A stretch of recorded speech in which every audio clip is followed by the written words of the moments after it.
Olá, irmãos, a graça e a paz de Cristo esteja com vocês. É uma alegria esse reencontro, mesmo que seja virtualmente. Eu queria compartilhar com vocês um texto da Palavra de Deus que veio ao meu coração, na expectativa e no desejo de que, assim como ele falou ao meu coração, ele possa falar ao coração de vocês. E esse texto se encontra no livro de Ruth, capítulo 2, verso 3, em que está escrito: Ela se foi, chegou ao campo e apanhava após os segadores. Por casualidade, entrou na parte que pertencia a Boaz, o qual era da família de Elimeleque. Livro de Ruth, vocês conhecem a história. Houve uma fome em Belém. Elimeleque, junto com a sua esposa Noemi, vai para a terra de Moabe por causa de uma fome que estava acontecendo em Belém. E por conta desse tempo de exílio, pelo menos 10 anos a família ficou ali, e nesse tempo Elimeleque morre, seus filhos se casam, seus filhos morrem, e ao final da história, desse tempo, Noemi se vê com as suas duas noras também viúvas, e é nesse momento que Noemi toma conhecimento de que as coisas melhoraram lá em Belém, e ela resolve voltar então para Belém. Nesse processo de volta, Ruth resolve acompanhá-la. E o texto que nós lemos já faz parte desse retorno em que Ruth vai aos campos de Belém para aproveitar o que caísse daqueles que estavam fazendo a colheita, para com essas sobras alimentar a sua sogra e também a si mesma. É nesse contexto em que ela está ali nos campos de alguém da família de Elimeleque que o texto fala que, por casualidade, entrou na parte que pertencia a Boaz, que era da família de Elimeleque. Essa palavra casualidade me chamou a atenção e, obviamente, que às vezes a gente fica se perguntando por que as coisas acontecem. Você já deve ter se perguntado muitas vezes por que as coisas aconteceram, o que fizeram essas coisas acontecer.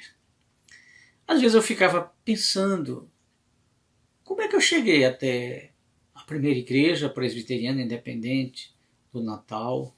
Fico pensando no dia que eu cheguei. Foi uma coincidência eu ter chegado ali naquele sábado, naquele culto de jovens, com a equipe do Palavra da Vida? Foi o acaso? Foi por conta de uma decisão que eu tomei? Ou foi porque Deus quis? Existem 3 maneiras de nós vermos as coisas como acontecem. Nós podemos ver as coisas como casualidade, fatalidade ou determinismo e providência.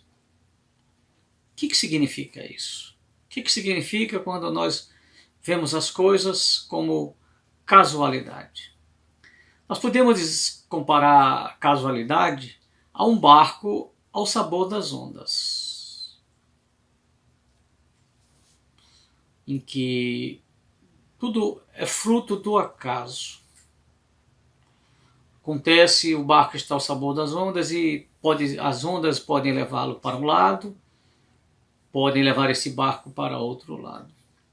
Diferentemente da visão que muitos têm, que nós nos encontramos nas mãos de um destino cego, os cristãos creem que o Deus Criador, vivo, pessoal, racional, santo e amoroso, sustenta e governa o seu mundo. A casualidade é como um jogo de dados. Tanto pode dar um número, como dar outro. Ou como uma roleta. As coisas são randômicas, são aleatórias. Mas também as coisas podem ser vistas de uma maneira fatalista, determinista. É aquela expressão que muita gente diz, tinha que ser assim mesmo, tinha que acontecer.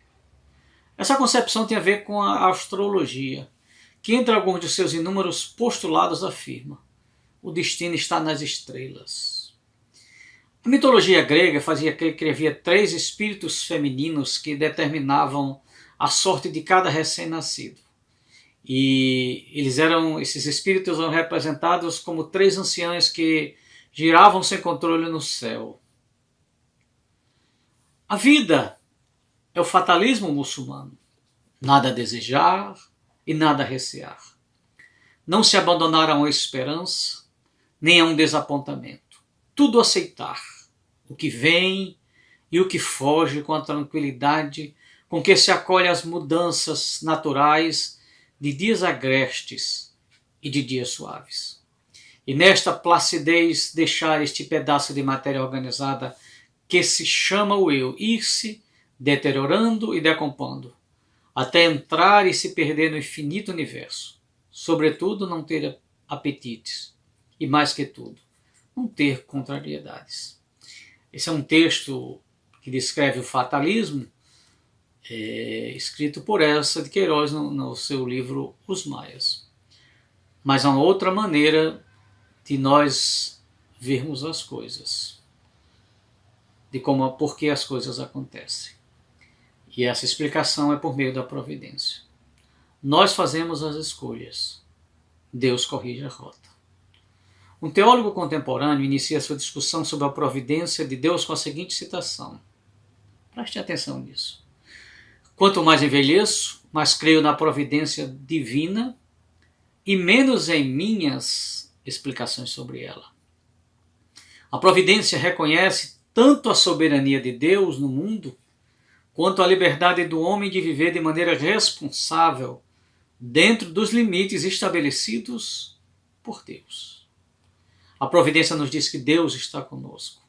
A providência nos diz que Deus nos ama, que Deus governa todas as coisas e que Deus provê todas as coisas. Preste atenção nesse texto lindo que o salmista escreveu. Tua é, ó Senhor, a grandeza e o poder e a glória e a vitória e a majestade, porque teu é tudo quanto há no céu e na terra. Teu é, ó Senhor, o reino, e tu te exaltaste como chefe sobre todos. Tanto riquezas como honra vem de ti. Tu dominas sobre tudo. E na tua mão há força e poder. Na tua mão está o engrandecer e o dar força a tudo. Eu falei o salmista, mas o texto é um texto com características literárias de Salmo, e se encontra no primeiro livro das Crônicas, capítulo 29, 11 e 12.